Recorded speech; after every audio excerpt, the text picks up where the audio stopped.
Yep, we're live.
Okay, good evening, everyone.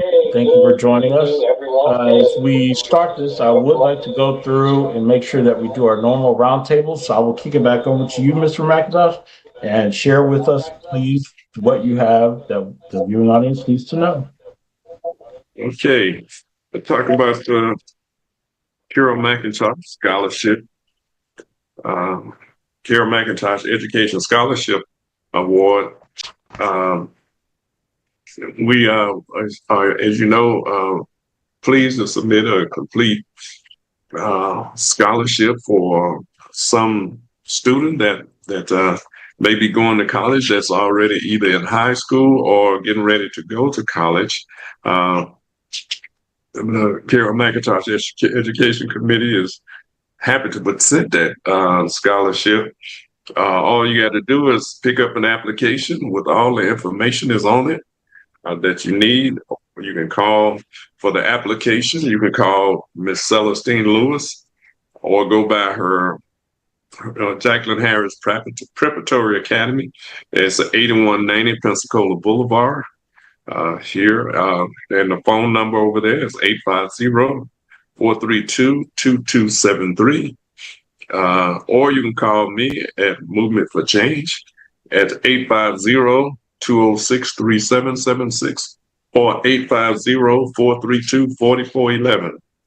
You can pick up application there for your child or send your child, a student, to pick up the application. The student must be a high school senior or U.S. citizen, a permanent resident, in good academic standards with a minimum cumulative weight of GPA 3.5 or 4.0 scale or equivalent. So we're looking for outstanding students who are from low income areas who many times don't get a chance to get scholarships. So we're working on that as well. So there. Okay, thank you, Mr. McIntosh. Mr. Vernon, what do you have, if anything, for us to this evening? I don't have anything, Derek. Nothing for the good order today. Okay. Thank you so much. Dr. BJ Brunius, welcome. Thank you for joining us. What do you have for us for Santa Rosa County?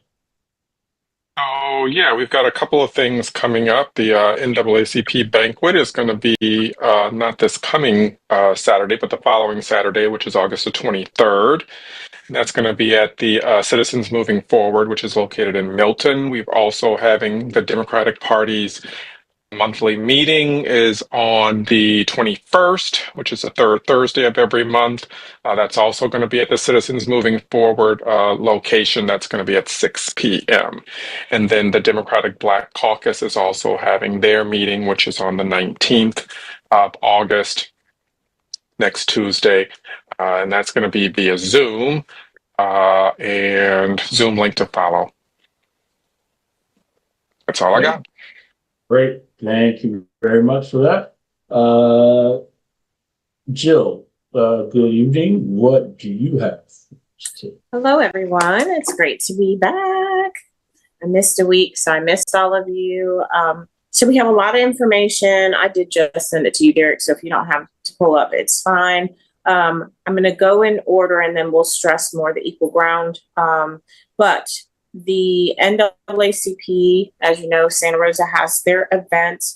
We have that on our list too, because the Okaloosa NAACP is allowing 8 members to go and they're paying half of their tickets. So if you're in Okaloosa and you are interested in going, please contact Sabu, who is the president of the Okaloosa NAACP. And then the NAACP Florida State Conference is coming up in September. They're also having an annual golf tournament. It is in Orlando, Florida, in case you happen to be traveling, September 7th, 2025. And sounds like I'm from the NAACP today. The Okaloosa NAACP also has their membership drive, members discount through August 17th. And then there is a couples date night. Discover the power of silent communication. It's 7 to 8:30 Friday, September 19th, 2025. If you are interested, reach out. We'll get you some more information on that. And then there is a Boys to Men seminar, Saturday, September 13th, 2025, 10 to 4. It's the Okaloosa County District. It's located at Okaloosa County School District, 202 Highway 85 North, Suite A. It's a free event to high school aged young men, meals and snacks provided. And then the Zeta Phi Beta Sorority Incorporated Gamma Alpha Epsilon Zeta chapter has their blue carpet affair, and that is scheduled for October 25th.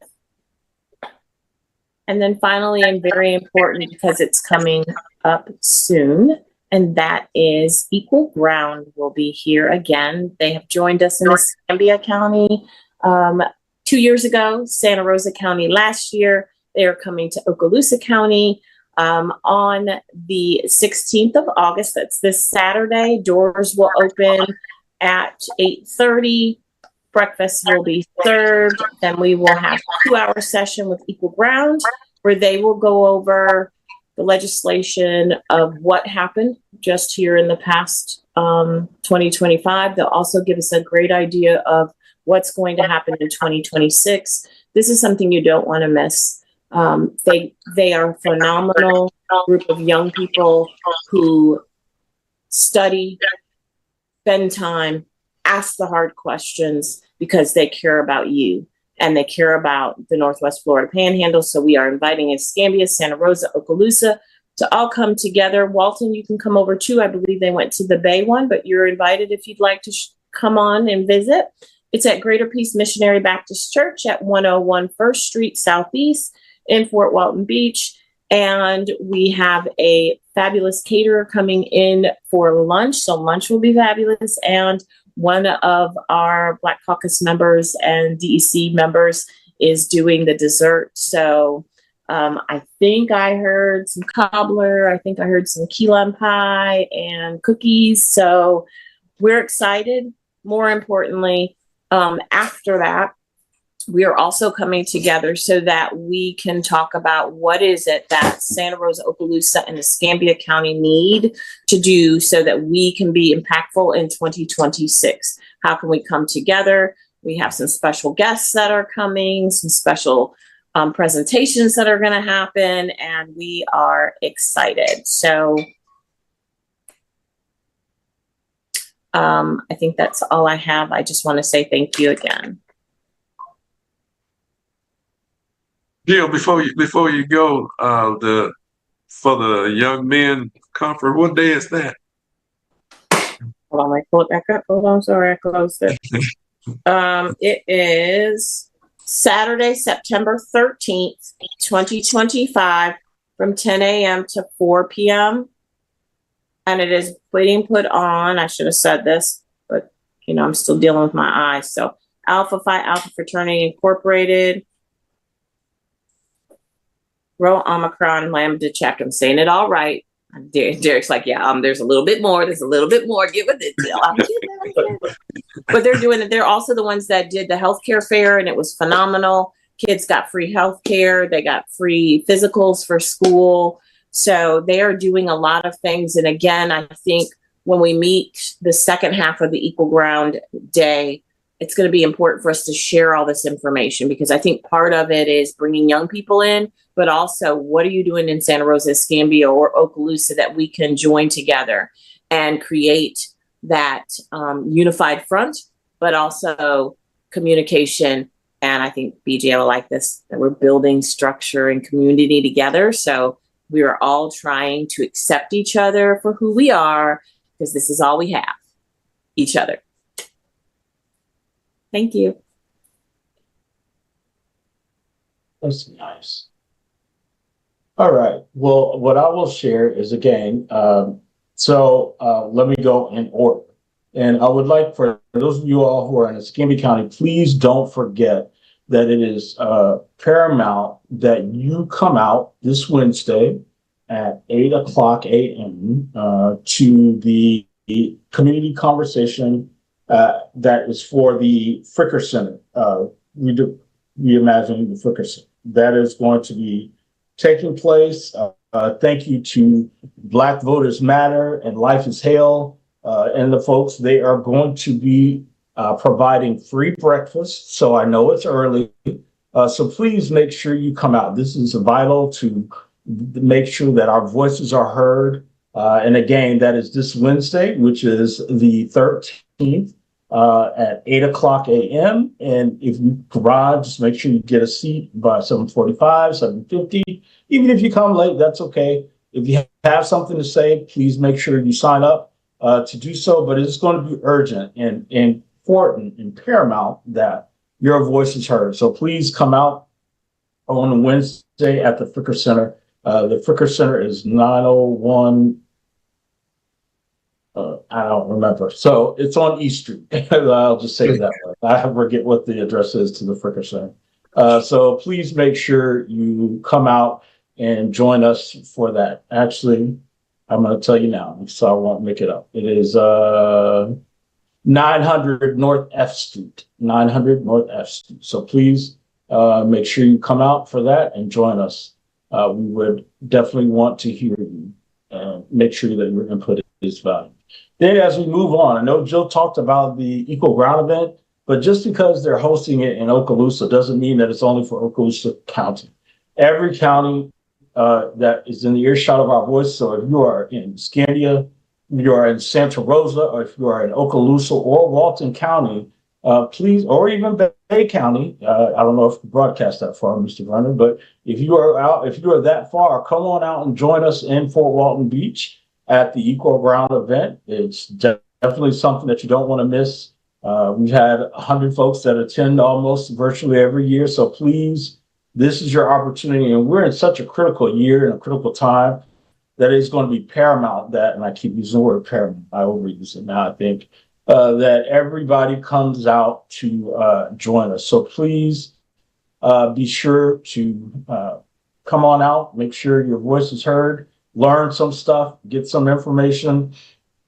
And I just want to make sure, so there was some conversation, and I'm going to direct it to the folks over in Gills County, because they're the ones who thought about this, who asked. And it said, is it only for Black folks? And I'm going to answer the question to that. And the answer is no, it is not only for Black folks. So to the dummy who asked the question, even though they had been every year, and knew the answer, I'm going to say it again, and I won't say it for everybody who wants to know is welcome. But if you've already been and you know the answer is no, why ask the question? So I'm just going to make sure that we set the record straight and know that it is open to any and everybody who would like to attend. We have a very mixed audience, as we always do every year. This is for legislation that impacts everybody. Last time I checked, the legislature in Tallahassee doesn't make laws for Black people and then make laws separately for white people and then make another set of laws for Hispanic and then another set of laws for Asian and then another set of laws for everybody else. It doesn't work like that. Laws impact everybody and everybody needs to know. So please make sure you come out and join us for this event. Again, that is this Saturday, August the 16th. Doors open at 8 o'clock. Is that what you said, Jill? 8 o'clock, 8:30? 8:30. With free breakfast and free lunch. And so if nothing else, come out and get something to eat. So I know you're hungry. Everybody's hungry. So come on out and join us. And that is all that oh no, I'm sorry. Christina. There is one more. Yeah, I'm getting to that. Just so everybody is aware, we're early, but I want to make sure that everybody's aware because that's how we'll talk about it. On Monday, September 1st, there is the 5051 of Pensacola, Florida is putting on a workers over billionaires protest and rally. That is going to be held Monday, September 1st from 9 a.m. to 12 noon. And that is going to be at Seville Square at 311 East Government Street here in Pensacola. So if you're interested in doing a protest, it's at Seville Square. I think this one we can safely say is probably not a honking wave because there are no cars in the area. So if you're interested in the protest and rally, join. That is going to be Monday, September 1st from 9 a.m. to 12 noon. And we want to take a moment to welcome Christina, who has been gone for several weeks. Welcome back, Christina. How are you? I am great. So glad to be here.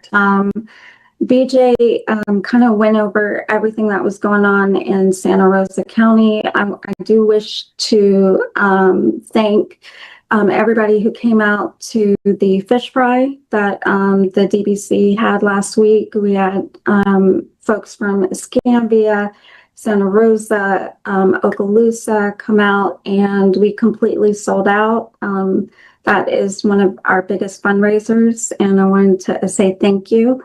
And we're definitely encouraging everybody from the DBC and the Women's Club in Santa Rosa County to attend the Equal Ground event.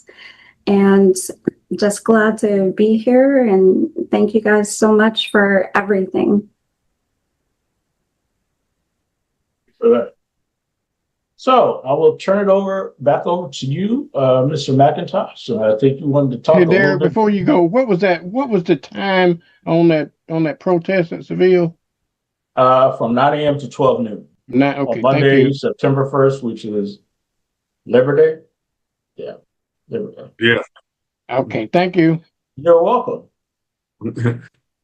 So as we turn it back over to you, Mr. McIntosh, I think we can talk a little bit more about the redistricting, because there is some breaking news that impacts us here in the state of Florida. So do you want to kick that conversation off about redistricting, just to give everybody a background of where we are?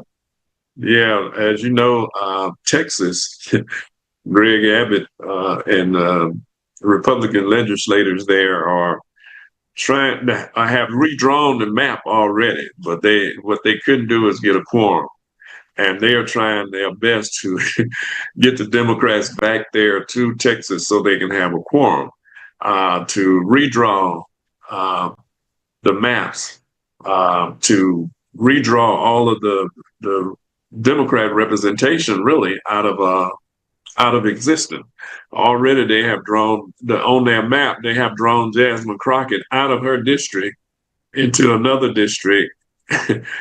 They drew the map around her house so she wouldn't be able to represent the people that elected her to represent them, and others as well. Al Green, who has been in Congress for a minute, his district is being drawn out of existence. So it's the thing about it.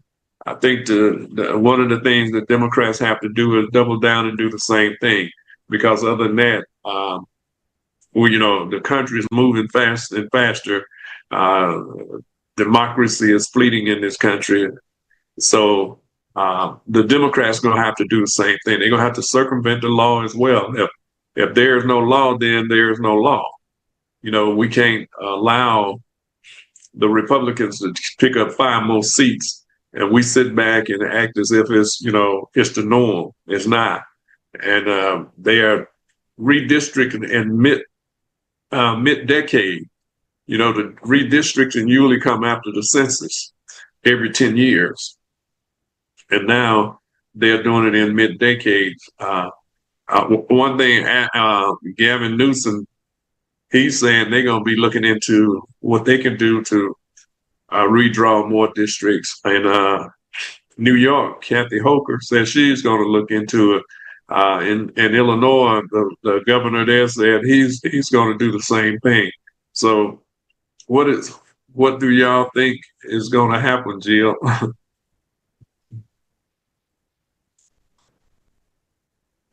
I'd like to say that the Democrats are not going to come back and they're not going to get fired and it's just not going to pass and it's all going to change. That's what I'd like to say. Eventually they're going to have to show up. And eventually they're going to have quorum. And eventually it's going to pass. And I think this is the time where everybody's calling everybody to really pick up the phone and call your elected officials, call your senators, call your Congress people. They need to hear from the people.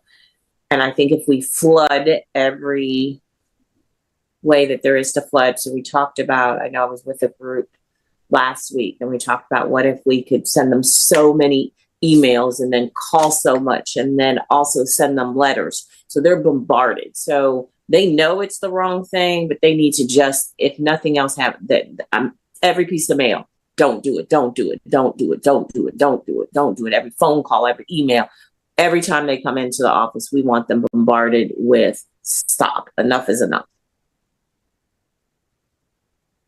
Vern? Jerry, I tell you, I like to fight fire with fire. Gavin and Holcomb and anybody else start joining every district right now because they're not going to stop those fools. So you just have to fight fire with fire. That's all I can say is that they are not going to roll over. So we may as well. How long can the Democrats hold them off? So far. Not with there's what is it, $500 a day, $500 a day they are being charged. It can't be that long unless the whole country get behind them and pick up the tab. You know, and there's enough of people who should be able to do that. Nobody, the Republicans don't respect tradition. That's just something that boy in that wheelchair doing. So why don't you ignore the fine? What are they going to do? Right, you know, that's the thing about it. I don't know what can be done if they don't pay the fine. Yeah. That's something that we probably need to look into and see what break traditions and break what we need to do is start breaking traditions like they're doing. You know, a lot of things we do is a lot of about tradition. I don't know what about law and who authorized them that they can find a congressman anyway and put them in jail and it's just we just need civil disobedience. I'm like John Lewis. We need to get into good trouble. And really need need to be a national strike that take place in America, where nobody, you know, at least the majority of people don't go to work on certain days in this country. That would bring them to their knees. But we know that would be a lift that you almost unheard of here in America, because people still don't believe that the democracy is fleeting right before our eyes, and people still saying, "Oh, we're gonna survive. You know, everything gonna be all right." Everything is all wrong, and it's continued to go wrong. So, BJ, what are you thinking? I mean, I'm in the same mode as Mr. Vernon at this point. I think we should do something as Democrats to alter the maps regardless of what the Republicans do. Because at this point, if we only do something, if they do something, then that puts us in a constant reactionary defensive posture. We're never on the offensive. If we just, and even with California, the rule is they're only going to move forward if Texas moves forward.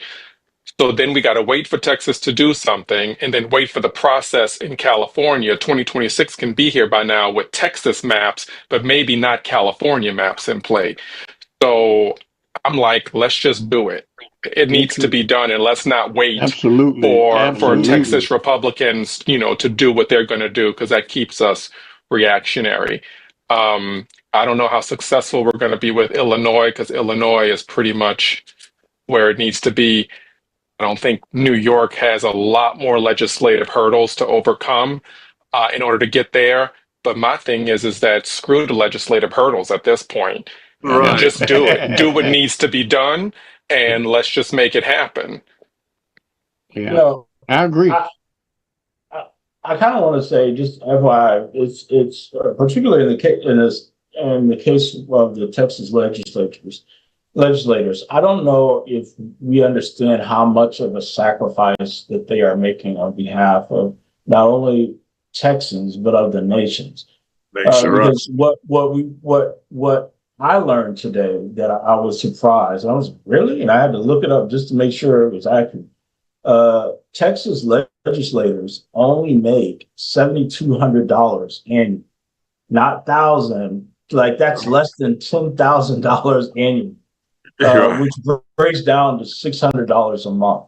And when you look at that, that clearly states that this is not, as with most legislators at the state level, this is not their full-time job, right?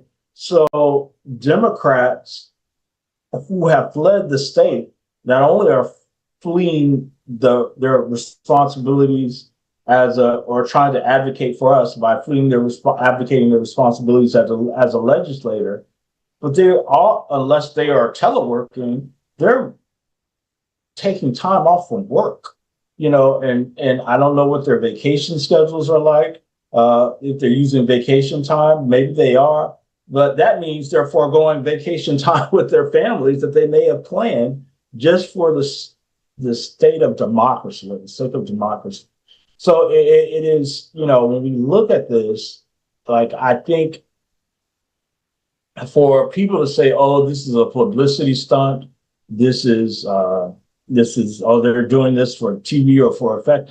That's crazy. That would make sense if you got a full-time job, if this was your full-time job and you got $100,000 job salary, but $7,200 a month, a year, rather, that's nothing. Like I'm not risking the livelihood of my family just for publicity stunts. That means they are fully committed to it. So to me, going back to what you say, when we talk about Democrats fighting Mr. Vernon, I'm like, that's a fight right there, because you are foregoing the livelihood on yourself. Not to mention that their staffers who work for those legislators aren't getting paid as well. So it's one thing to say, okay, I'm going to forego my money or my salary. I'm going to not be paid.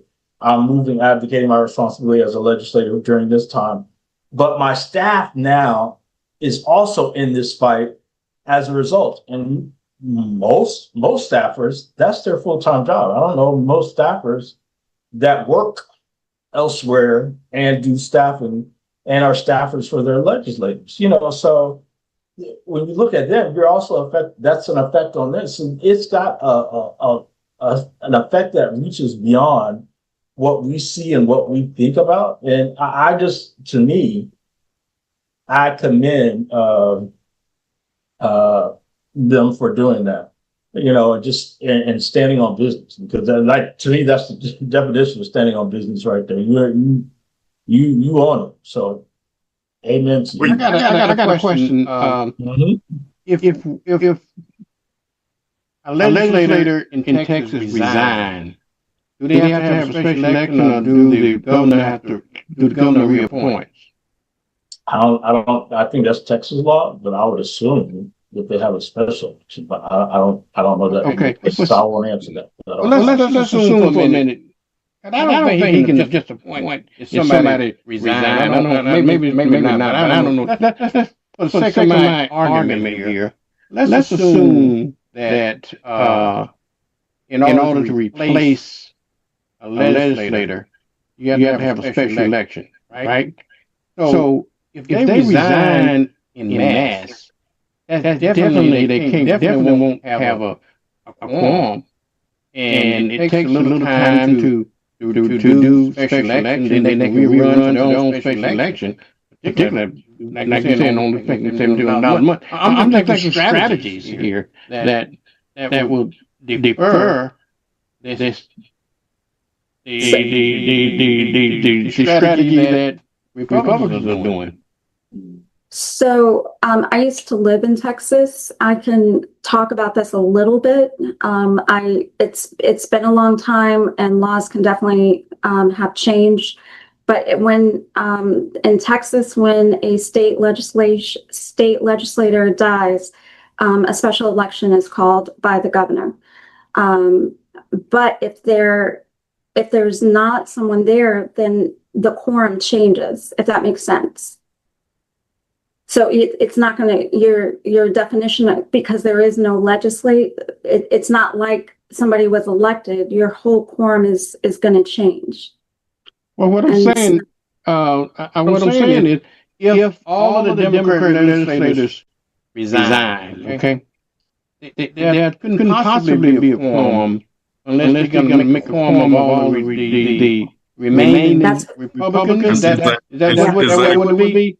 Exactly, because the quorum would consist of so many people then, because you don't have X numbers of individuals that makes the quorum larger, that you need X amount of people. So the quorum becomes. Okay, so I looked it up because y'all are confusing me. So I had to look it up. I apologize. So in Texas, yes, they do have to have a special election, but it also says that quorum, it says specifically, if several legislators resign and the number present drops below the quorum, the chamber cannot pass bills, they can't take votes or conduct most official business. So I think that's what Vernon was saying, that if everybody mass decided to resign, that they would be stuck not able to do anything. Right. And then but if they resign now, if all of them resign, the quorum changes, wouldn't it? That's what she said. Resigning members still count against the total. He might be right. Resignation and quorum. Resigning members still count against the total membership for quorum purposes until their seats are officially declared vacant. After the vacancy is declared, the quorum threshold remains based on the full number of seats. So as soon as they, say, okay, it's vacant, that's when what Vernon's saying would go into place. They wouldn't be able to do a darn thing. So what I would think is before they would let that happen, they would pass everything they need to pass quickly. Yeah. We'll have a person in the White House 101 in Texas. And the reason the reason they doing it is because Trump told them that they needed to do it. And you know what? I have a question, and this I'm sorry to cut you off, but I do have a question because I'm thinking, and for a half a second, I became Vernon. Only for half a second, though, Vernon. I wasn't in the mud though, but I was like, "What have we been doing?" I guess, and this is terrible to say, but I'm taking off all my hats. So right now, I'm just Jay. I'm not even Jill. I'm just Jay. But then I'm thinking, what in the world were we doing all this time? That this person, because God created him for whatever reason, could come in and do all this stuff. What were we doing all this time? Like, we had Obama and they didn't let him pass a darn thing. This crazy fool comes in and he can do whatever he wants to do, when he wants to do it, how he wants to do it. Vernon, I think, just like I said, for just a moment, I was like, oh, Vernon's right. But he's not right. I had to come back. I had to say, no, Vernon. I had to go back to BJ, my friend, and say, we have a Bible. I had to bring it all back together. But it's frustrating to see the amount of change, power, corruption that he can do with literally just a breath. Everybody proud to him, respected norms, and so forth. Okay, they didn't attempt to do that. We got a fool in there that doesn't respect anything. So he's doing what he wants to, and we have no guardrails in place to stop him anymore. That's the problem. Everybody else had enough sense to say, okay, we got a set of rules. We got to respect these rules. We established them. And even though they're not laws, they're just rules. But now you got somebody saying, what the hell with the rules? I'm going to do what I want to do. Stop me if you think you can. Okay? And so... Well, see, all the other two branches of government has folded underneath him. You know, the Republican Congress and Senate, the Supreme Court, all have folded and acquiesced everything he's asking for. State legislators, state governors, all of them, because they are benefiting from this chaos that's taking place, and the loss of democracy is real, and they are using it to their advantage to get over on the American people. They are ripping the American people off at the same time. They are, destroying the democracy, destroying all the institutions. Colleges paying him $400 and $500 million because he said, and I can't figure out why they're paying him this money. I can't figure out how lawyers who are constitutional individuals, who are supposed to be helping to uphold the Constitution, are giving him free services and also paying him money. I don't get that. Who's supposed to be constitutional individuals to help hold up the law are just folding like tissue paper. It's unfortunate. I don't get it. Christina, maybe you can tell us. So I'm a little bit, not a little bit. I don't believe that we become what we're fighting, and I know what's at stake. I understand it. I get it. But if we go ahead and do this, we are doing the exact same thing they are doing. And we would be denying our neighbor, even if they think different from us, their right to vote. We would be canceling out their vote because of what's happening in another state. This is why voting rights is so paramount. Voting rights secures all other rights. For this to work in Texas, they're going to have to stay out until November. That means $500 a day, every single day. If they show back up in Texas, they're going to be arrested. That means their kids' first days of school. That means taking care of those districts. That means taking care of people who need them. They're in those counties. All of those folks are without representation right now. And I am so grateful for what they're doing. But again, for it to work, they're going to have to stay out until November. And what does that mean? And what does that mean if we turn around and we do the same thing in California? What does that mean if we do the same thing in Illinois? I don't want to become what we're fighting. I don't have the right answer, but I do know that doing the same thing, we can't become what we're fighting. And I know that, taking the high moral ground is not what's going to work. Maybe going into the streets, maybe us rising up, the courts rising up, sending every single lawyer that we can to file a petition after petition after petition. And then when we do get the rights, taking voting rights seriously and not squandering it. I know that's not popular. I know that's not what we're supposed to be, but voting rights is who I am. And I can't say that it's not right. It's not right no matter who does it. So there has to be another way. I don't know. And I don't even know if I would agree that it's not popular. I think most of us are where you are, in terms of, because we're Democrats, so we lean into fairness, we lean into the rule of law, we are proponents of equality. All of us have an inclination to be exactly where you are. Ain't that no more though, honestly. I feel like these times have called for different measures and different approaches, and not necessarily to eliminate that what you're speaking of. I think it's a both and, not an either or. So yes, let's do the appeals, let's file the cases. But we did all of that with Al Lawson's seat.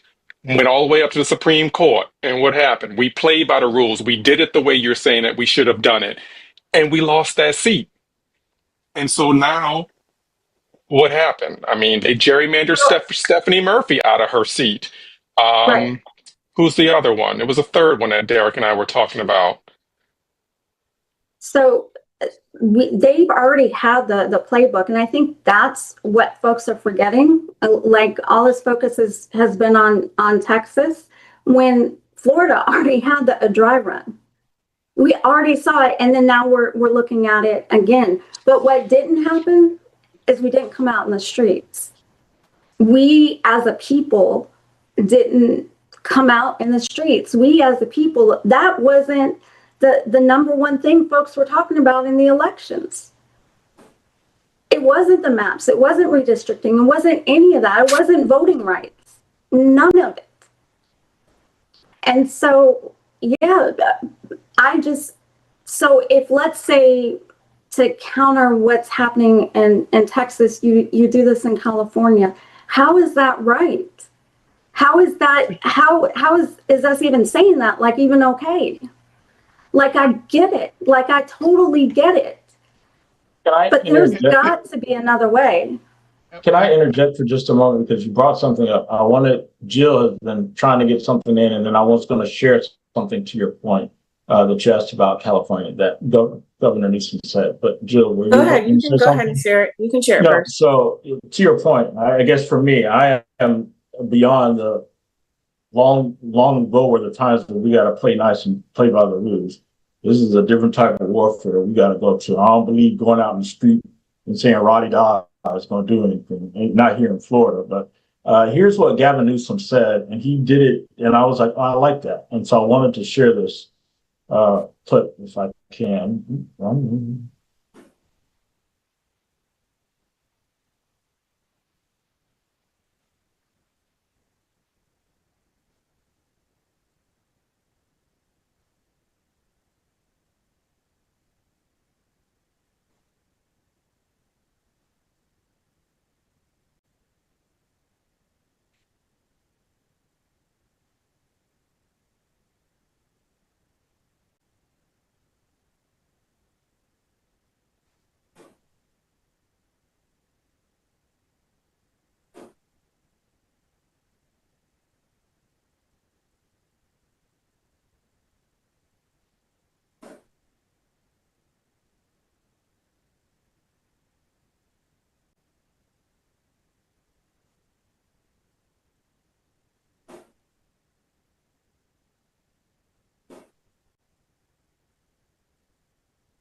So I think he answers it. That's how you do it.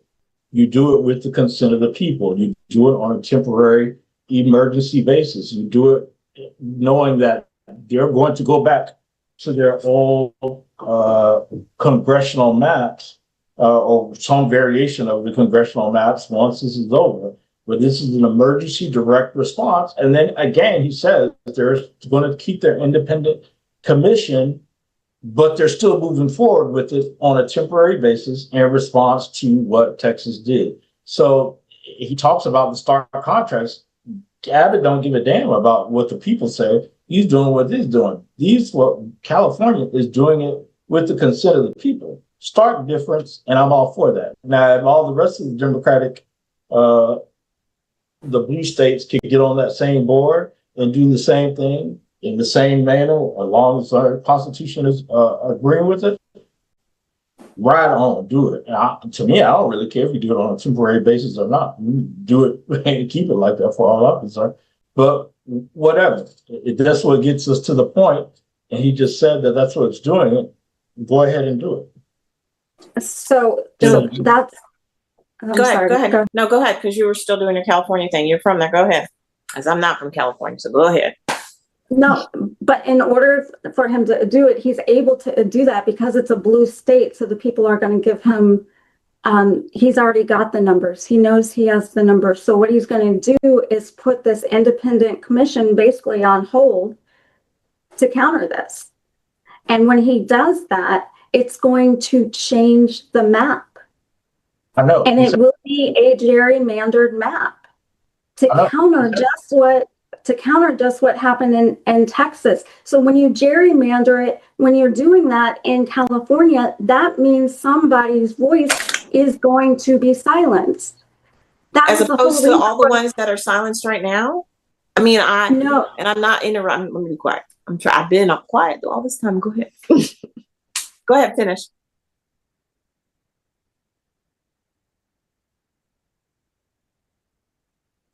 Can't I hear would you. Oh, Christina, submit. go ahead. Go ahead. I was saying I was done. What I'm saying is silencing voices in California by gerrymandering the map, because you're a blue state and you're going to have the votes to be able to gerrymander it, to take away the rights either temporarily or permanently of an independent commission, takes away the voice of that person sitting in California. Christina, It takes away that voice. well, your voice will be taken away if you don't do it. Your voice is taken away now. The thing that I disagree with you on is that desperate times require desperate measures. Okay, and I want to give you on using an analogy. Okay, I don't believe in killing. Okay, but when it comes to the point of you have to kill or be killed, okay, then I become a killer. I'm not just sit by and let you just kill me. Okay, so I think we in that position right now. We're no longer in a position to play nice anymore. When they start hitting you below the belt, okay, at some point you're gonna have to start defending yourself. Okay, and so I got what I'm saying about if you lay down in front of my door and I walk on you and I wipe my feet on you, if you don't say anything, I'm gonna assume you're a format. And I'm gonna do that every time I come in that door. Okay? As long as you don't say anything about it, I'm good to go with that. So what I'm telling you is that's time to require desperate measures. And I think the time is now. Okay. Jill. So I've tried to be quiet. Because I get it. Remember, Jerry went to me first. And I said I was just with a group of people. And I told him, hey, yes, you're right. You can write your Congress people. You can write your legislators. You can call them. You can bog them down with the paperwork and phone calls and emails and all that. But it's not enough. It's just a start. And I don't believe even if we were, and it's not that voting rights wasn't the number one thing. It was that there was so much stuff going on. But even if it was, the people that voted for him, Christina, they still would have voted for him because it was a deeper issue. It was I'm not going to have somebody that looks like her and is a her be over the United States of America. So voting rights could have been number one. It wouldn't have mattered. The question is now, where do we keep and I kind of understand Christina, but I also understand it doesn't work. So voices are silenced anyway. If we're talking about democracy and we're asking people for everything else that we do, and here's where I always get caught up with this stupid Democrat Republican mess, because it's always convenient. So we normally want everything taken to the people and let the people decide. It's not what Democrats say. So because California happens to be a blue state, they take it to the people and they win. Yes, they might change. They will change. But they took it to the people, which is what we stand for. It's what we fight for every day. And if the red states or the people that are clueless or whatever you want to call them decide that they want to gerrymander their way, then yes, guess where we're going to be? We're going to be fighting gerrymander. But guess what? We're going to be silenced because you know where we live? Florida. So no matter what we do, we're going to be silenced. So, I mean, if they can pull it off and the people say yes, because there's going to be people just like you, Christina, they don't have to vote yes. Blue doesn't mean yes. Red doesn't mean no. That's not the way this works. So if they are unhappy with them trying to fix an issue before it happens and they vote yes, then they voted yes, but they have every right to vote no. And if the people speak and vote yes, because we already know, I'm going kind of crazy in my head, but we know that there were Democrats that didn't vote for Kamala. Hello. Democrats. Die-hard Democrats, they'll call themselves, they didn't vote for Kamala. So they know how to not vote. So in California, if they don't want what he just said, then they'll vote no because they did it in November. So we can't control everything, but we have to do something. I'm not down in hell in the mud with Vernon and them. Now I'm not there, but I am looking into the future and seeing that there is a strong possibility that this person that is in the White House could be there for a prolonged amount of time, longer than 3 more years, 3.5 more years, whatever it is. I'm looking at citizens being taken, and I'm reading some of the things that our dear friend in Pensacola is sharing, and that people are dying and they're not getting food and they're not getting medicine. And there's a part of me that says that is not what God created us to be. He didn't create us to be silent. He didn't create us to say, he did create us to say that, you know, the wrath is his, and I get that, but we are supposed to be moving vessels. We're supposed to be his hands and his feet. And I hope I'm not, I can only be me. So for anybody that I am stepping on your toes because you might not believe in God, I apologize, but I don't apologize for my belief. I never will. But I believe that he put us here to do the right thing. And at some point, since we can't have everybody on their knees and confessing that he is who he is, till that happens, we're going to continue to go through this, but we got to do something. I just don't think God doesn't move a parked car. He can, but that doesn't mean he will. So we have to do something. And again, there's a part of me, just a little slice of me, Vernon, just a slice, that's like, what in the world? How is this possible? And it's not so much for me, not that I hope I have many years left, but I have kids that are in their 20s. I have grandkids, one that's going to turn 1 tomorrow. Like, this is not good for them. And I can't sit back. Like, my kids, my grandkids are my number one Jesus kids. That's where it is. So to know the impact that this will have on them, we've got to do something. And something is not, I mean, if they had,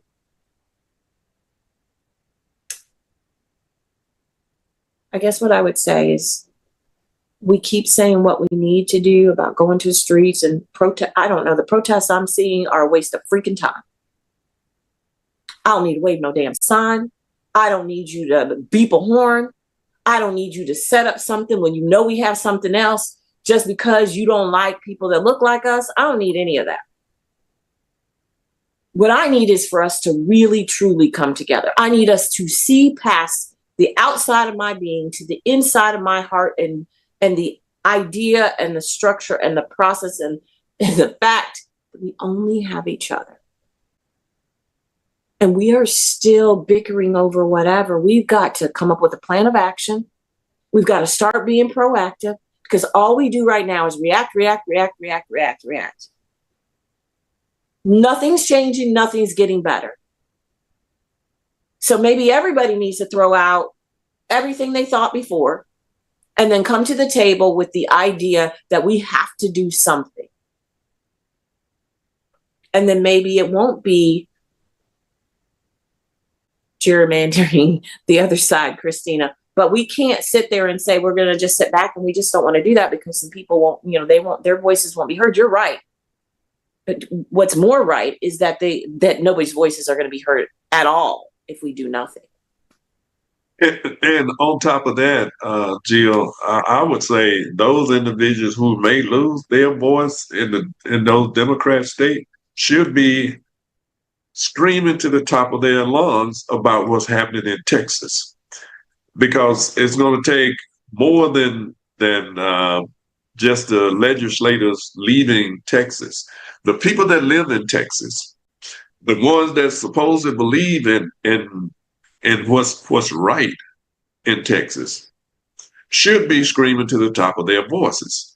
Because if other people can lose their voice, so that it is proper for them to lose theirs as well, as far as I'm concerned. Because if you can sit back and watch a legislator who was elected by the people in your state be drawn out of their district, two black legislators, two Congress people, with the possibility of losing their seat because some asinine person decided, well, we can pick up 5 seats and we get rid of these people. That means millions of people who live in Texas, who are African American, Hispanics American, are losing their voice. And it would be proper if the courts was fair. It would be proper if the Supreme Court was neutral and eking out justice fairly, but they're not. They've become the arm of Donald Trump. The Justice Department have become the arm of Donald Trump. The Senate Republicans have become the arm of Trump. The congressional delegation and House have become the arm of Donald Trump because they have the majority in those places. State legislators have become the arm of Donald Trump, fearing Donald Trump, and I don't know why they fear him. I don't get it why they fear him, except if they are getting paid to do it. And then the legislators who have left Texas, some of them, people are trying to break in their houses. They have threatened their lives. So, the sad part about it, the people that live there, the Republicans that live there, they should be shouting to the top of their voice, no, this is wrong, and this should not be done, but they're not. They're not doing anything. And only the Democrats that are there are trying to save this democracy, because if you look, so goes Texas, so goes the rest of the nation, if the other states don't acquiesce as well to what is taking place. Bruno. I don't necessarily see that they are afraid of him as the reason. I firmly believe, and I alluded to a little bit of this last week, I firmly believe that I was deluded into thinking that there were portions of this country that were down for democracy. And so now we are learning that a lot of the accomplishments, particularly in the 20th century, with civil rights, with voting rights, with women's rights, with reproductive rights, with educational freedom, with equal housing, I think we just took for granted that people were down with that just because legislation got passed. There is a consistent group of elected officials and a consistent group of Americans who I would classify as the old Confederacy who never gave up. And so I think we just thought that we've attained this thing, and now this thing has become this country's norm. That was a very insular feeling, or an insular acceptance. There is a portion of this country that never accepted Brown v. Board. There's a portion of this country that never accepted marriage equality. There's a portion of this country that didn't accept loving.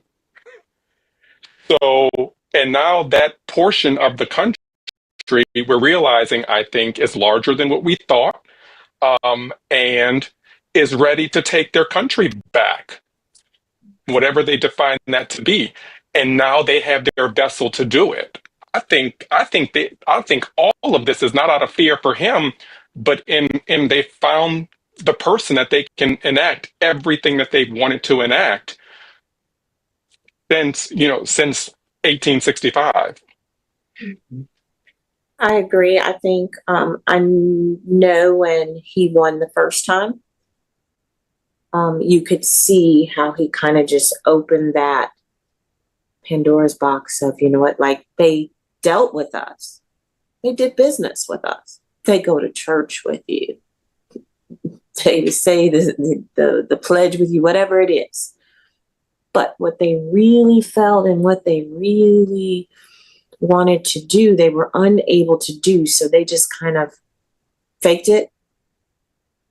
And then here comes this person in the White House, and he says, you don't have to do any of that. And they're like, yes, we can take it back. We can be who we're supposed to be. We can go back to just like he just said. They are fun. There's no other way that you can explain where we are after November 4th. There's no other way to explain it. Some people are still believing that he stole the election. I don't care what he did, because there's not enough people complaining about it. So if he stole the election, or he had Russia, or whoever do whatever he did it so damn well that we're silent. Because he is sitting in the White House. And people are okay with it. And it's both sides. It's all sides. They're okay. I would know we brought this up before, so I'm trying not to bring it up. But some very powerful Democrats aren't speaking out to stop, just to move. So I would say, I think we're broken from within. I think we've been broken from within, because what BJ just said was absolutely true, at least for me. I thought this was the way it was before, was the way it's supposed to be. I couldn't have written a book. I should have read Project 2025 better, because I could have wrote something. BJ, I'm sure we all could have got together and wrote something. But I read it and we understood the possibility. But I'm not even sure in those of us who read it that we saw this. Because this is so extreme. Like, he took that book and it's almost like that was just like his first draft. He's in draft number 25 of 2025. And it is freaking ruthless. It is heartless. It is tear you down to nothing. And so at what point do we become slaves again? When is enough enough? When do we say, okay, we've got to do something? And I guess for me, Christine, I'd want you to answer that. When would be enough? When would be where we say, hey, we can't do this anymore. Not go to the streets, because that's not working. And if he changes too many more rules, you're not gonna have to worry about voting. So when is enough enough? When is it that we can all get on the same page and say, hey, we might not need to go to the extreme of burning a bill, but we also don't need to stay up here with Jill and Christina. We got to meet somewhere where we're doing something. Those in Texas who left, they are heroes in my eyes, because they put it all on the line. They're risking going to a jail. They can't Santa Rosa County, first day of school starts tomorrow. They can't take their kids to school. They can't show up in their own state. Those districts are hurting. I am not saying when is enough enough. I am saying, when I'm saying going out into the streets, I am talking radically. I mean radically. I don't mean holding a sign. I mean radically. So what does that look like? What did it take for civil rights to happen? What happened? So like sit-ins and boycotts? Mhm. And we're And I walking, mean, we're on not getting on the massive bus, we're not taking the train, plane, whatever. I mean, on a massive level. And I mean, that happened. like something that we haven't seen.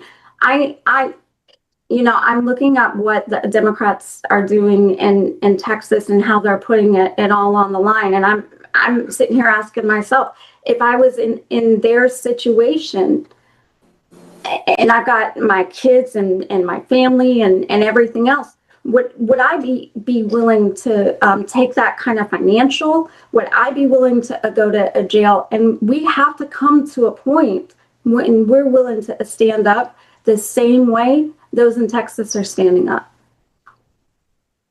It doesn't mean becoming what we're fighting. Well, That's I'm all I'm down. I mean, I'm down for, not that I'm gonna tell everybody my business, but I have literally been putting money aside every single paycheck for the boycott that I know has to happen in order for us to get through this. The economic boycott that has to happen. I'm waiting for the word. When a word happens, I know I got my savings and we're going to make it work. So I understand. I don't disagree that that's what we have to do. Um, in the meantime, but who's going to organize it? Who's going to step up? And then because we are not Republicans, we don't think like Republicans, there are going to be some people who say, well, why are we doing that business? And then why wouldn't it be better if we did that business? See, Republicans, they say this what we're doing is like, okay, let's get in line, let's make it happen. We got a panel right here that can't decide and we like each other. And we can't decide the best way to go about just getting a couple extra seats in Congress. We got some that want to go about it the good way. We got some that say, let's just make the seats. We got some that appreciate Gavin Newsom's reasoning and going to the people. For me, he don't need to go to the people. I say, just do it. It's good. I'm glad you trying to get the people's consent, but you don't need it for me. But so we got a panel of people here that, while we like each other, come at these issues from very different points of view and informed points of view at that. None of these points of view are any less valid than the others. They're all well informed. And if any one of you were leaders, I would be like, if that's what we're doing, that's what we're doing. I'm gonna go with that. And if that don't work, we go with something else. But now everybody's like, Democrats not like that. We just don't fall in line. And it takes me back to when we first started that we need a national strike in this country where everybody can participate in a national strike. And so, that was be supportive of those people who have left Texas. And we all need to be putting up some money to make sure that their lives are protected and their children, their homes, and all of that as well. So that, I don't know what kind of fund is set up yet for them, but I know there's, I heard some people saying that they were putting up money. I know Beto O'Rourke, I think I'm saying his name right, he's putting up funds. He's using funds from their election funds for that. So there are others as well, but we need to know where to send money to help make sure that their lives are not put on hold, and that they don't have to suffer and their children don't have to suffer. So something that part we all can do. But as far as I'm for taking it to the streets because the streets dramatize what's happening in a situation. That was the reason Martin Luther King then went to the streets because they understood that you had to dramatize it, but then you had courts that were somewhat better than what we got now. And not all the time, but they were better than what we have now as far as at the Supreme Court level, because the Supreme Court is overturning the appellate courts who have been just in their rulings But now you have a Supreme Court which is so unjust and so enigmatic that they don't care about anything. You know, the Clarence Thomas and Alito and all of them, they don't care about anything. These are people who shouldn't even be sitting on the court in the first place. And some of the others that was other seats, the other two seats that were stolen from President Obama, these people shouldn't be there either. Mm-hmm. You know, But see, the thing about the streets, taking to the street, it irks me, and we're in 2025, and I think we're trying to recreate what happened in 1960s, and it was effective. It was great, but here in 2025, we ask folks to stay out of Target, and every day I see black folks running into Target. They can't even stay out of Target. So you talking about this national boycott that's going to happen, and we all got to take it to the street. You can't. We in August, and they couldn't stay out of Target. Hell. So what do you think that we are going to come collectively together as folks and say, I'm going to do this. We're going to boycott something. I'm going to fill in the blank. We're going to boycott Walmart. I go to Walmart. We're going to boycott Chick-fil-A. I see black folks at Chick-fil-A. We're going to boycott the Waffle House. I see people at the Waffle House. We're going to boycott Hobby Lobby. I see people at Hobby Lobby. Yeah, I know. I said that. I threw that one there. Just we're going to boycott fill in the blank. I still see us going to Hobby Lobby. We can't get on one page about that. We're going to boycott Target. We got churches taking $9.99 per black person per person in their congregation for entrepreneurial development. What are we talking about? Like that we don't have that same stick-to-itiveness and the same model that happened in the 60s to get us through does not exist in 2025. I don't know if I'm saying the fire part out loud or if I'm trying to, I wasn't supposed to say it, secrets out the back. We just don't have it. So what is the next best alternative? Because Derek, back then you had leadership though, right. The leadership is not there on that level that they had back then. You had national leaders, then you had local leaders, and it wasn't just one leader. But most people think of one leader like Martin Luther King. That was Malcolm X. That was Fred Hampton. That was Mark Clark. Huey Newton. That was H. Rap Brown, and many others who were out speaking. And then you had the sisters that was making things happen in front and behind the scene. So, but you had national leadership. You don't have that anymore, where something that people rally around, or someone people can rally around. And I know people will say you don't need that anymore, but you really do. I think we need it. I just think, Jerry, that I guess I don't know who those people would be, because as soon as BJ said what BJ said, I was like, man, I can't tell you how many young people told me they go to Target. They don't care what we said. They go to Target. I don't like Target, so I have no problem boycotting Target because I don't go to Target. But I just want you to know I think it's a little bit different. I don't even know if you had that leadership unless some of those leaders were young people. Oh, they were young. They think completely different than what we're thinking. And they're not impacted quite yet the way we are. They see it, but they haven't. And I'm not saying they're not doing, so don't get me wrong. Just in the conversations that I have with my daughter, of course, my son's on the mother, but with young people, they're engaged. So we can't say they're not engaged. So that's the wrong thing to say. They see it, but they see us not able to do what we say we're going to do. So they're like, y'all don't do what you're supposed to do. So why do you want us to follow you into that hellhole that you're going into, Vernon, when the other people on the screen are saying, I'm not going? They see it, they've watched it, and they've watched it since they were 1 year old. Now they're in their 20s and their 30s going, this mess, y'all created it. Now, they helped create it. They might not realize it, but they did. And I don't know. I think I'm right there with the what does it take? Because BJ, you're smart to be putting money away, and you will boycott. But there are many people that will not.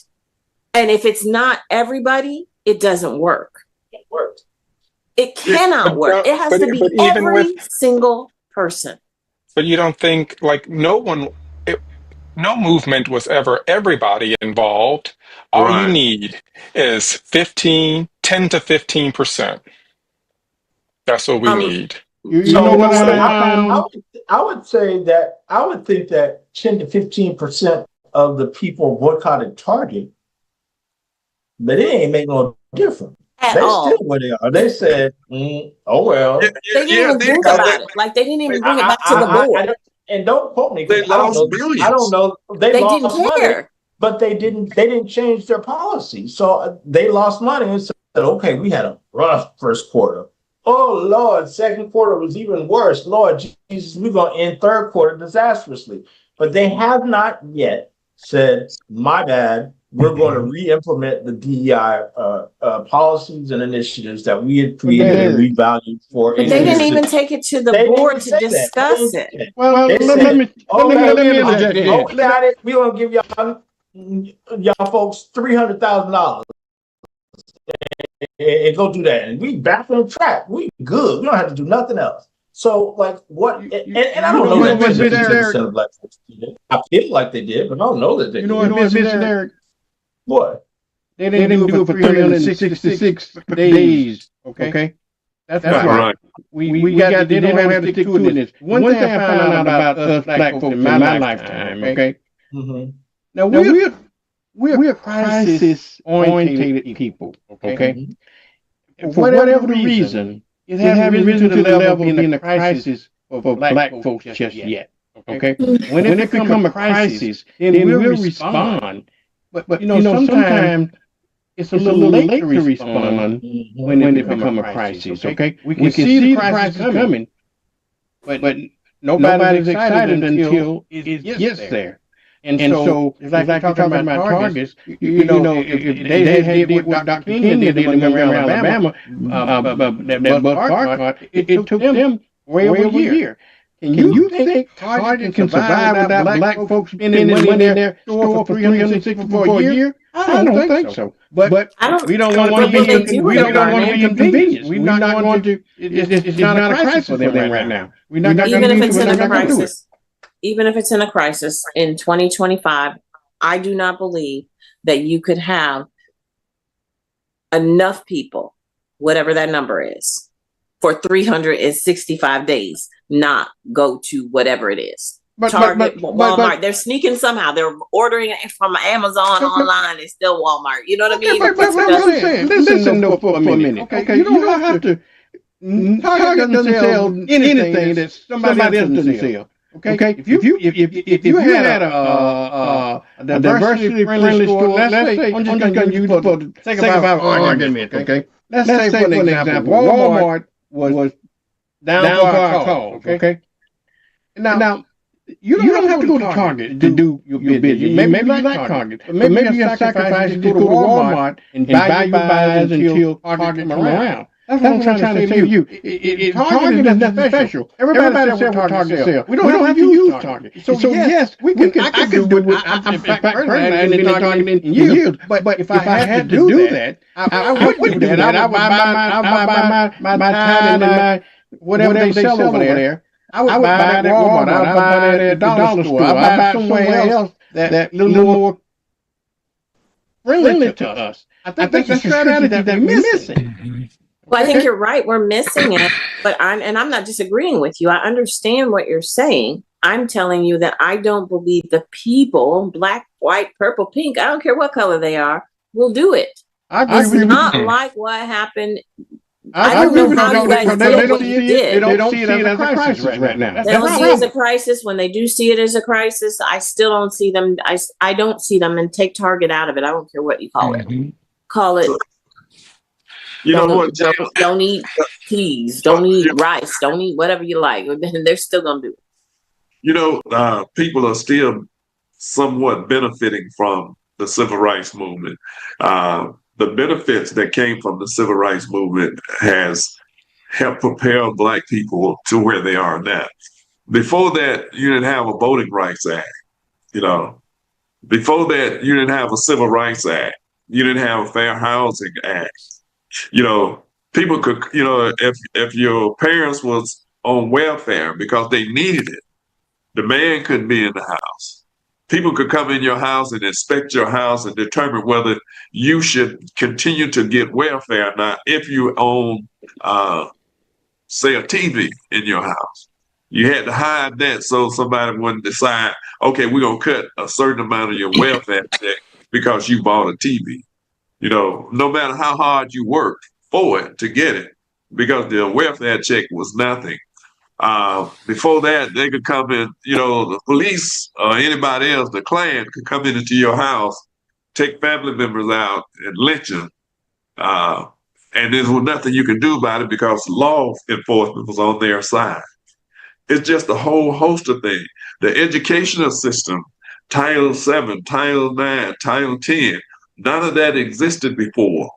That was the crisis that Vernon is talking about, that we went through to make sure that we had to, you know, that we could get the things that our children and we are somewhat enjoying now. You know, back then, you know, people didn't even have to give you a loan, even though you had money in their banks. You know, so it was just a whole host of things that took place back then that people fought for that are now available to them, but they don't understand. They, you know, this is why history is so important. When you don't know history and don't know how you got to be where you are, uh, then it won't. You know, those seem like, you know, mediocre stuff that we are talking about now. But before that, before the voting rights in 1965, before the Fair Housing Act and all of that, people was in crisis. There was certain areas you couldn't even go through. Let's no move in. So it's just a whole host of things that we are enjoying now that's about to be taken away. Before that, women couldn't even get a credit card in their own name before the 70s. You know. So what I hear you saying is that we're missing the struggle and the suffering that ignited the change or was catalyst for the change in 1950s and 60s Exactly. that we're missing. BJ, you didn't like that. You said, no, I'm not with it. I feel like the struggle is there. I think that what we're missing is the motivation. I mean, we poll people all the time. People are struggling. People are hurting, economically, at least. So I think we're missing the conviction. I think we're missing the unity. I think we're missing the collective, viewing ourselves as a collective. We've sort of been siphoned off into very individualistic lifestyles, and we no longer view ourselves as a collective. If, I mean, do you think, let's just take a poll here, if Bill Clinton and Barack Obama and George Bush, and if they did a bipartisan thing and said, you know what, we need to do a national strike. We've got leaders who look like the majority. We have leaders who look like us. We can find a Latino leader. I'm trying to think of one of them, and they all came, and they all come together, and they say, you know what, we're going to do a national strike, but we're going to have to do it in shifts so that way everybody's not hurting. 55 to 65, you start first because you all are usually, technically and maybe on average, you all are the most established. 2 weeks off. Then the next 2 weeks, we go 45 to 55. The next 2 weeks, we go 35 to 45. The next 2 weeks, and we just keep doing that in shifts. Could we do it? I believe it can be done. Yeah. So I get it. I guess I struggle with the fact, and then we'll close and move because I want to talk a little bit about Florida, is that I have a hard time. I hear what you're saying, BJ, that we're missing the motivation, but using that implies that people recognize that they are suffering and struggling and are choosing not to do anything about it. And I grapple with that concept, to know that, like, I am down in the dirt and I can't do nothing. My life is horrible, and I'm just going to forego every opportunity to change my circumstance. And by doing that, when I say forego, I mean like voting, getting civically engaged, doing the strikes, etc. I struggle with that concept. So I wonder if it's a reframing of they just don't recognize struggle. Maybe because like knowingly being in struggle and choosing not to do anything about it means that you're comfortable in struggle, and that just don't make any sense. Like that, You're not feeling it yet, Derek. like that doesn't make it, huh? You're not feeling it yet. You hadn't felt it yet. But if you're in struggle and suffering, you're like, at the time, and I guess maybe it's a horrible analogy, but at the time that I broke my wrist, I knew immediately that my wrist was broken. I didn't sit and like try to adjust. I went and sought help. Like I went to the ER. There's that. Like I struggle with, if you're in the point where you're struggling and or suffering, that is more than just like I'm uncomfortable. That's more than discomfort. Can I interrupt for a minute? That's way to the right. Let's take that analogy you just used, right? Okay. Mm-hmm. Once you broke your wrist, you felt it. You knew what time it was. You had to do something about it. But when you was out there, your mama telling you, sit down, you're going to break your wrist. We keep telling you that. You don't believe it. Now, once you broke it, okay, then you become, and I think that's where we are now, using that analogy. We telling people about the struggle, but they hadn't felt it yet. It was not enough of people suffering on the whole, because they don't believe, as we say in the country, cow on the hook. They don't believe that Donald Trump can change the course of this country back to the 1940s and 50s. Because they are not feeling it yet. Okay? Once they feel it, it might be a little late to do something about it. But I think with this broken wrist analogy, sticking with it, I think your mama telling you don't do that or you're gonna fall and break your wrist. I feel like that was Kamala Harris, Donald Trump election cycle. That was when we were saying don't do that. I think we at the broken wrist moment. I think we done broke the wrist. I think the warnings were pre-November 2025. But I also think that people are hurting. What I think people are not attributing the hurt to the circumstances that are around us. I think some people think, I'm struggling because I'm not working hard enough. Maybe if I just get that second job, I can make things work. Or maybe if I stop doing this. I think kind of people don't realize just how much the system works against them for any of them to get ahead. Maybe when those tax revenues start coming in, things are going to get better. We've been selling the bill of goods. Go ahead. Go ahead. So here's where I am. So first thing is I broke my finger, and Derek, if you remember, in my crying tears, which I was, it was horrible.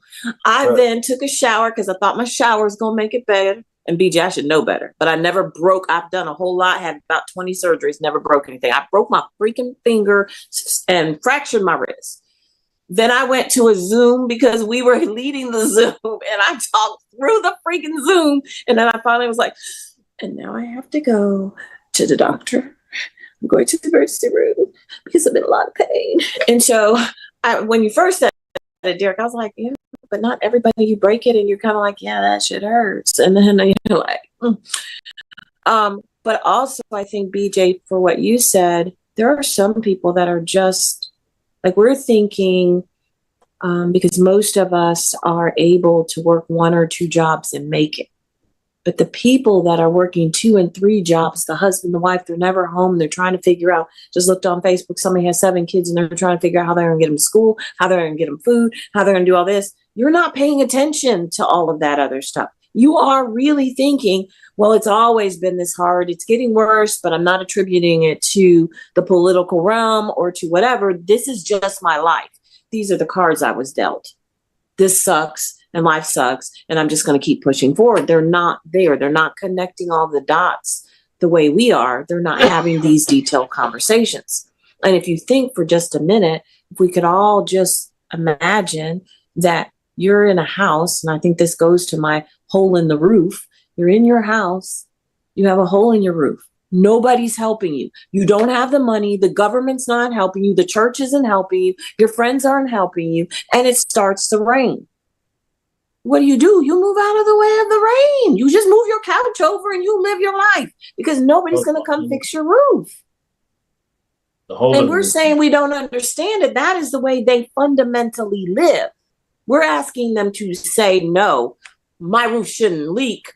I'm like, Christina, will you call so-and-so and tell them to come fix my roof? Derek, I want to know why you didn't put it on Facebook that my roof is leaking. Jerry, you get us together and we're going to boycott whoever fixes roofs because they won't fix my roof. That is not even in their vocabulary because all they're trying to do is freaking survive. And the freaking hole in the roof only bothers me when there's bugs, there's rodents, or it's raining. When there's none of that, I'm good. We live in Florida, so it's hot.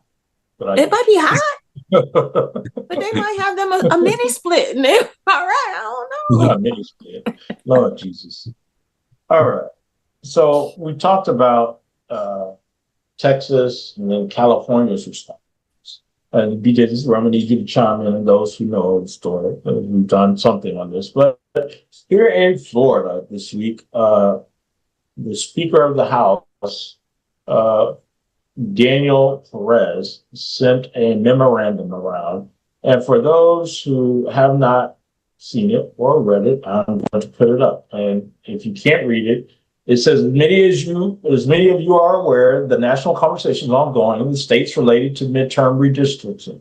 Here in Florida, our state Supreme Court recent decision in Black Voters Matter, Capacity Building Institute Incorporated, the Secretary, Florida Department of State, raises important and distinct questions about the applicability and interpretation of certain provisions of the so-called Fair Districts provision in the Florida Constitution and their intersection with federal law. Exploring these questions now at mid-decade point would potentially allow us to seek legal guidance from our Supreme Court without the uncertainty associated with deferring those questions until after the next decennial census and reapportionment. It is important to acknowledge that while this may be an opportunity, it is not an expected one, and we do not have the capacity to engage in the full redistricting process experienced during the 2020 to 2022 term. Thus, we will focus our inquiry on the congressional map, which was the subject of the recent Florida Supreme Court case, and any relevant legal questions. To that end, I am creating a select committee on congressional redistricting. If you are interested in serving on this select committee, please email your request to hso@flhouse.gov by Friday, August 15th. The select committee membership will be announced along midterm committee assignments in September. The select committee will begin its work during the previously scheduled interim committee weeks. Please, here's what's important. Please be advised that we will not be appointing to the select committee anyone who has expressed an interest in running for Congress. In addition, while as an elected members of the House, you are free to express your own opinions. Statements about redistricting that suggest an intent to favor or disfavor an incumbent or political party, which is currently prohibited by the Florida Constitution, will also disqualify you from consideration. I hope you've been enjoying your summer. I look forward to seeing you all again in October. So they've been started in Florida, and they are putting it together in a committee. So, BJ, what did you say? They said about the if you speak on it, what happens? So it looks like if you speak on it in favor or against, then that automatically disqualifies you to be appointed to that committee by the speaker. And this is the first step, because in Texas, remember, I don't know if you've seen a lot of the interviews from the state legislators that have fled Texas. A lot of them were saying that it was really odd that they were appointed to a redistricting committee in a non-census year. The committee never had any meetings. They never really did anything, but they were like that was the canary in the coal mine in retrospect, that they all got this committee assignment that never met in a non-census year, and they just never really thought about it. But it seems like it was something that had been in the works since the beginning of the Texas legislative session. So this is basically the step that they need to do in order to get the ball rolling on recarving the districts in Florida. Who knows where it's going to go? I mean, none of us have a crystal ball, but this is definitely the steps that have to be put in motion in order to, redraw these maps in a mid-decade year. In Texas, the trick they did on the legislators there was, they were supposed to be, it was supposed to be based on the flood that took place down there. That was supposed to be the legislative when the governor called the legislative meeting. But then they threw this in on top of it, and this is, that was the plan all along. But they were going to use the flood as a means to get this passed through the state legislators, the state legislation there. So this is what you got now, because Greg Abbott's so-called call meeting was to circumvent what was supposed to be on the flooding, and now they are trying to use that against the state legislators who have left the state of Texas. And then he called them runaway legislators and Congress people. That was a throwback to runaway slaves, So, the language he uses now is really detrimental to good order in the state of Florida, which has not been, and I don't know when, since he's been there. Him and Paxton, who is the attorney general there, these are nothing but criminals, And so we don't have the option of our legislators fleeing the state in order to deny quorum, because Florida legislature only needs a simple majority in order to have quorum. Texas is unique in that you need a 2/3 majority. But at most state legislatures, you only need a simple majority. So even if our legislators left the state, we would not be able to, deny advancement of any legislation. And even if we needed a 2/3 majority, and they left the state, it still wouldn't matter, because there's still not enough House Democrats in the Florida legislature. They would have enough Republicans to meet that 2/3 majority. So it doesn't matter. But I guess my question to you is, what does that mean, with respect to our Democrats engaging in this process to be involved? Do you think, or as I guess for the rest of us, we had this conversation earlier, BJ and I did a lot earlier this week, but do you think this is good? Does this hamper our Democrats from serving on the committee? Should Democrats serve on the committee? What do you want? I mean, for me, I would not, if I were in the legislature, I would not exchange my participation in this process. I would not give up my voice in order to be on the committee. That wouldn't be something I would be willing to do. But if there are members in the legislature who would be willing to exchange, their ability to speak out and to let the people know exactly what's going on. If there are people who are willing to forfeit that, I guess, they could be committee members, but I couldn't do it because I feel like they have the votes to get whatever they want to do out of committee anyway. So you would literally just be exchanging you would be giving away your silence for nothing. And you couldn't even, you could, and then by it being it would be considered bipartisan because Democrats participated in the process. So now you would be legitimizing a process by having it pass under the umbrella of bipartisan, and you can't even speak out about it anyway. So I couldn't do it. I mean, I don't know how you all feel, but I don't think Democrats should participate in it. I think we should just use all of our voices in order to just prevent this from going forward. I agree 100%. I don't think any Democrat ought to serve on that committee because, like you say, it's just they're gonna just say it was by. So, because they have a super majority here in the state of Florida, so they really don't need us, the Democrats. So it wouldn't even make sense to give up anything for them, except be an outside voice in opposition to them, but not on that committee. Yeah, so I wanted to, I guess, I could look at this. Does this make sense?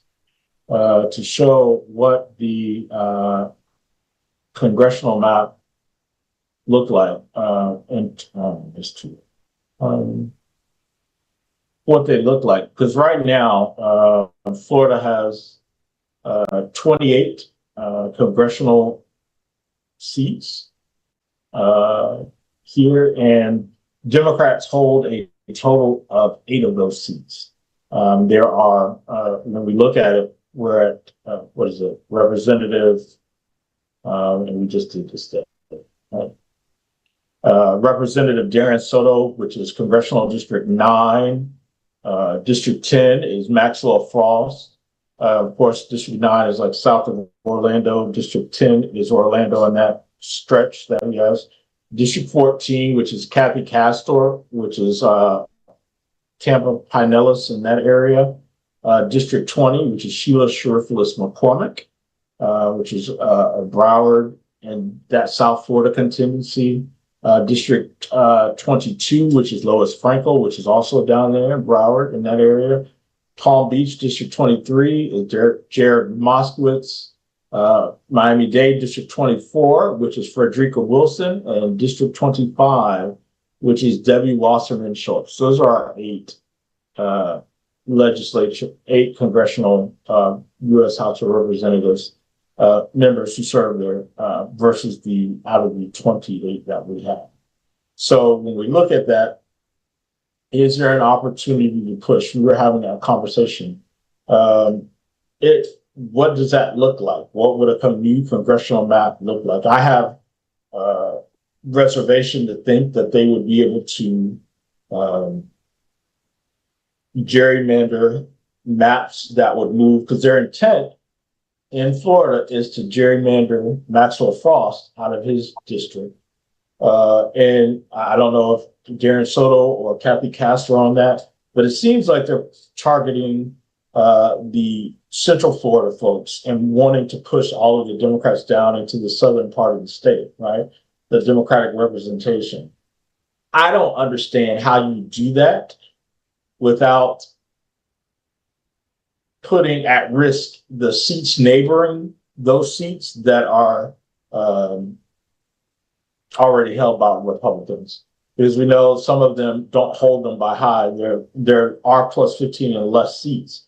So that will put, if you push Democrats, spread them out, that pushes them into other areas, potentially allowing them to lose their seats. So I see this as detrimental, and I'm not sure what the House thinks that what kind of map the House is going to draw that would gerrymander those seats out without putting at risk other seats. I guess that's what do you all think?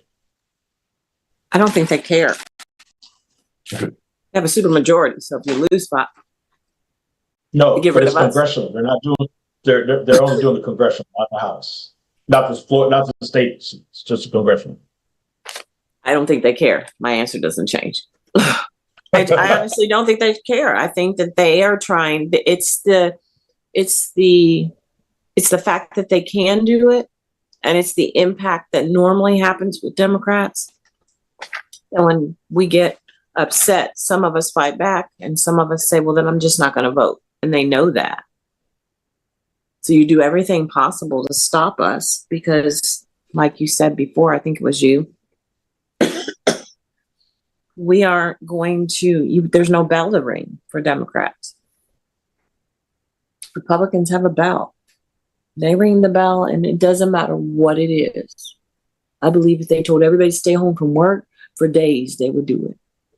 Yep. And they wouldn't ask a single question. They just would do it. They wouldn't even ask why. And we're going to ask like BJ, so we're going to say, why? Well, can I go to Target? Can I go to Walmart? Can I go get something to eat? They just told you to stay home. And that's all they have to say, and they do it. And we're just call it the big tent. They call it the big tent. They can't come to one consensus decision on how to do things together. But we're in a big tent. And that would make us. Go ahead.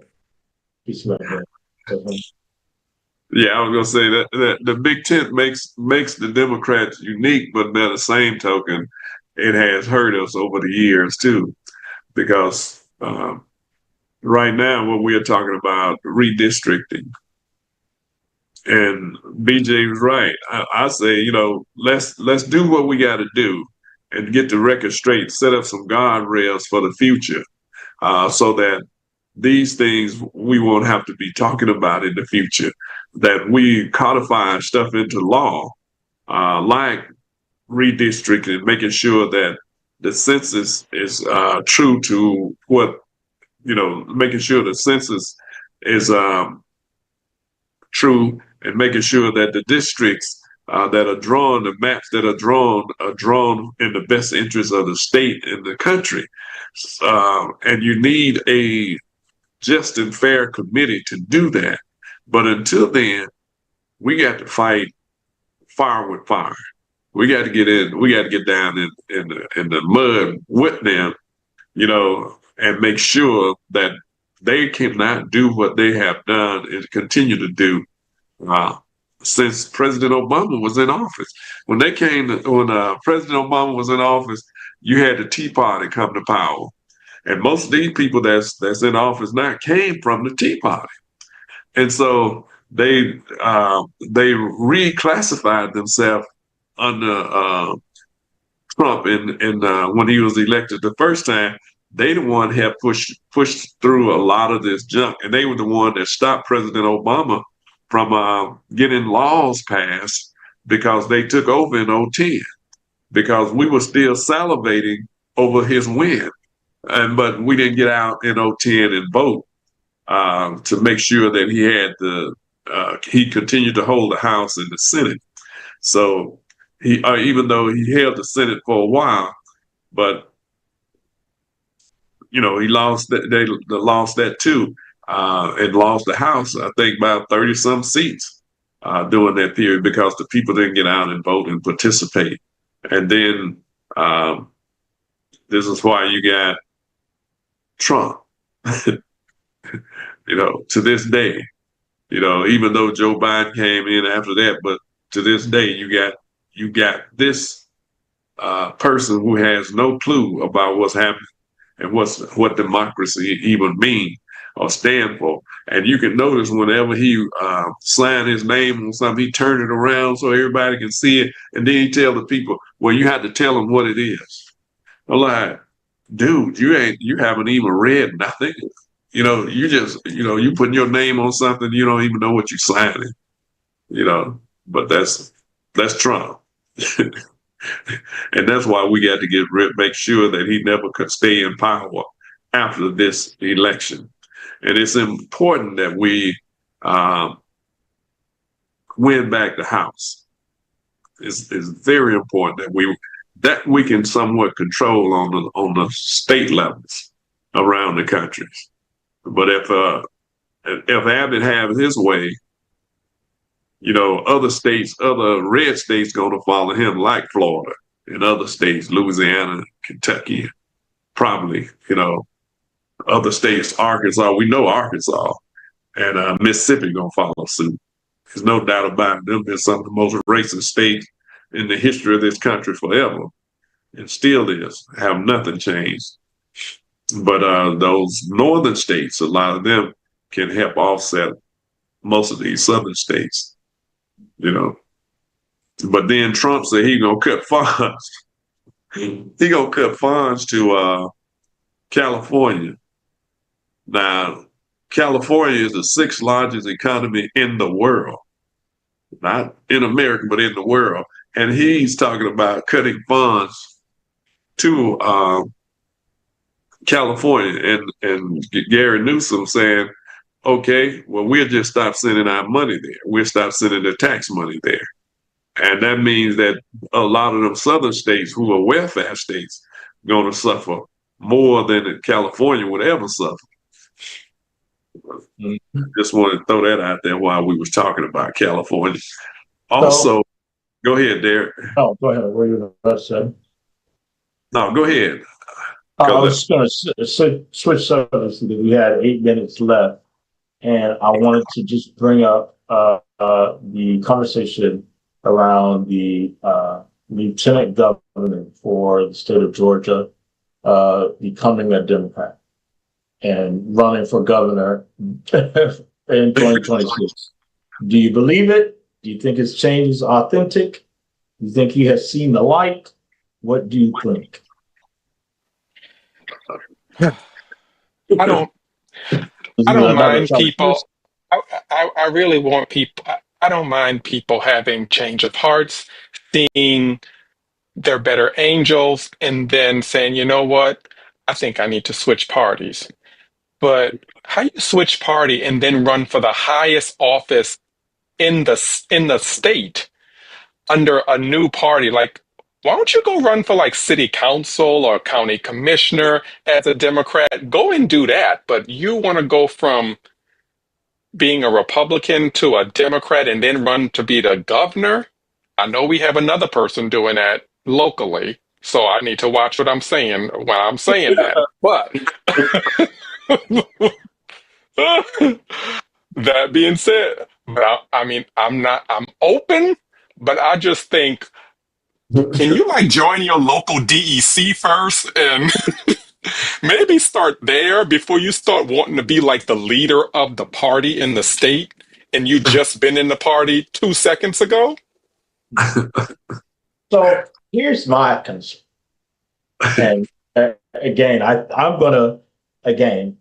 understand that we have folks who are Democrats in the state of Florida who are running for governor. So I'm going to try to make this as absent that conversation as I can. I think what's nuanced about, well, it might even, I don't know. Well, it's what I think is nuanced about Georgia and his decision. I'll buy it. If I'm clear to me, and I'm going to use a euphemism that you all may not be familiar with, but I believe this is a scheme that Todd set up to come to us with the Bermudas, right? That went over most of y'all's heads, so you don't get the reference. But I think I find it interesting that he switches party and decides to run for governor. At the same time, Keisha Lance Bottoms has declared that she is running for governor of the state of Georgia, right? So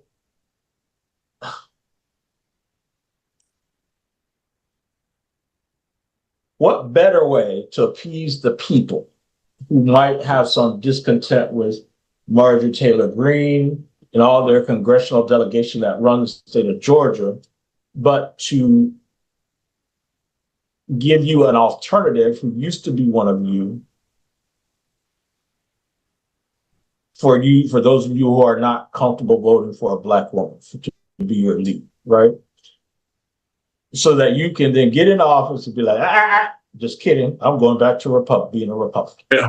That's what I feel like is happening. So you've etched out Keisha Lance Bottoms in the Democratic primary, because to me it's an attempt to primary her so that she is out, and then you are the person. Well, y'all, I think in Santa Rosa, don't call them. Well, I don't know if y'all call those ghost candidates or people who switch parties and then switch back.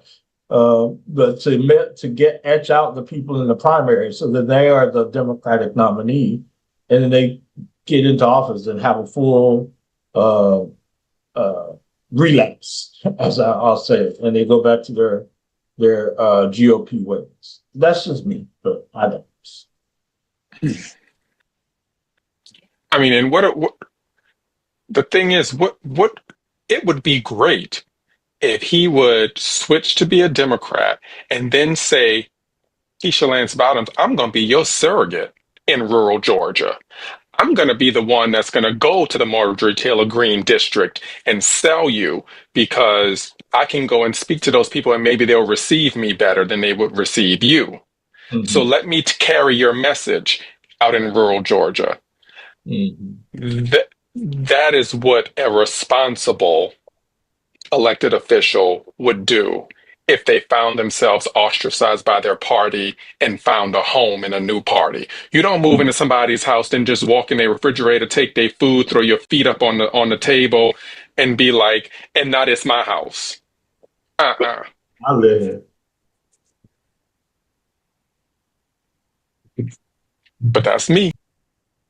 I'm with you, Derek. I will never trust, because I've seen Democrats who ran as Democrats and then jump over to the Republican Party and put in so that the Republicans in certain states become a supermajority because of Democrats who have went out and made other Democrats and spend their money, who worked hard going door to door, who put energy, all kinds of energy into trying to help them win. And then when they get there, the moment they get there, oh yeah, by the way, I'm gonna switch parties and get these people a super majority so they can do what they want to do to you after I done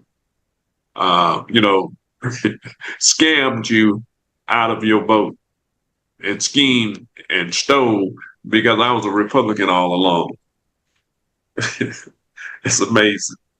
Yep. But yeah, I don't trust one bit to be true to what they are saying. Yep. Learn from the state of Florida.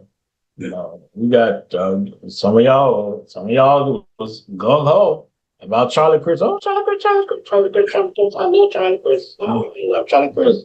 Where Charlie Chris at? When y'all seen Charlie Chris last time? I ain't seen him in else. You've seen Charlie Chris. Has anybody seen Charlie Chris? I don't even know if the man's still alive. He might be dead. But I'm just saying, I ain't heard from the man. You ain't seen him. I didn't say I was wishing death on him. I'm just saying he could be dead. Nobody knows. You ain't heard nothing. Have you talked to Jill? You got a telephone number. You talked to Charlie? I do not talk to Charlie. I do not believe Charlie is dead, though. And I would say, I'm just saying. I don't think maybe just you were good until you went there, because Charlie probably is not picking up the phone to call Derek Scott or Jill or anybody else on here. But I get what you're saying, and no, I haven't. I do know that at one point when he was running against Chair Freed, he had a new girlfriend, and she did not live here in the state of Florida. So he might have tied that knot and moved on. Or maybe he'll come back and be I don't know what. He's going to be an independent. Well, right. His cycle's up, so he should be a Republican right now, right? I think that would be the next step. If his cycle goes back, he should go back to Republican and then independent. But yes, that's where we are. I got a couple books there. There's one that's called Mighty Rough Time. You can see the lady sitting on there. It's about the narrative of people who was coming out of slavery. And the other one is On Jordan's Stormy Banks. So I guess you could, am I putting that up right? Can you see that? on George Stormy Banks. So those are books about the history of our people coming out of slavery and what happened to them and all the things that happened after slavery. Even after slavery, they were still like slaves. So just some good read. I'm still waiting for the books from the gentleman, the young man who came on the show last year, the year before, whenever it was. He's from Arkansas. I didn't give you books. No, we still ain't got our book. Oh. You want some book, or he wants a book. I thought Somebody else is a book. Oh man, I thought I had given up. Well, I got to go dig this book. Well, our time is up at this point in time. We thank you for joining us for another Our Voices. We look forward to seeing you again on next Sunday, the 17th. Until then, be safe.